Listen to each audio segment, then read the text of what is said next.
This course comprises a book entitled Persian Language Teaching. In Persian, آموزش زبان فارسی. بخش 3. Part 3. حال اخباری. Present indicative. رفتن، رفتن، رفت، رفت، رو، رو، میروم، میروم، میرم، میرم، میری، میری، میرود، میرود، میره، میره، میرویم، میرویم، میریم، میریم، میروید، میروید، میرین، میرین، میروند، میروند، میرن. میرن. تمرین 45. Exercise 45. بشنوید و تکرار کنید. Listen and repeat.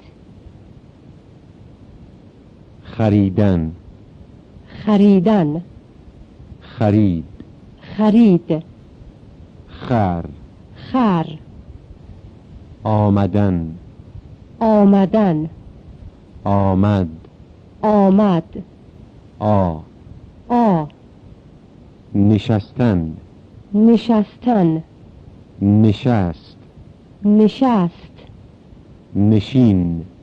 نشین.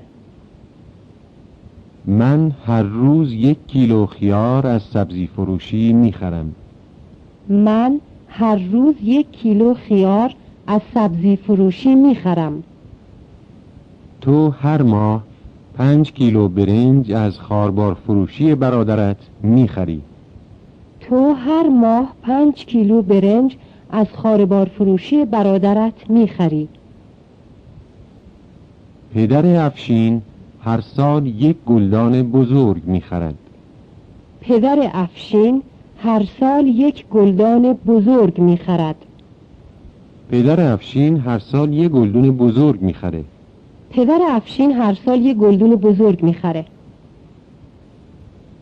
ما در زمستان بیشتر از تابستان شکر و روغن میخریم. ما در زمستان بیشتر از تابستان شکر و روغن میخریم. شما فردا صبح 1 خانه کوچک در خیابان ری میخرید. شما فردا صبح 1 خانه کوچک در خیابان ری میخرید. شما فردا صبح 1 خونه کوچیک تو خیابون ری میخرید. شما فردا صبح 1 خونه کوچیک تو خیابون ری میخرین. مردم در فصل تابستان میوه بیشتر میخرند.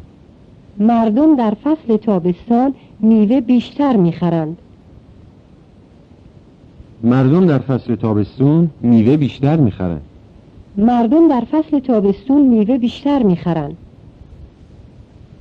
چرا مردم در فصل تابستان میوه بیشتر میخرند؟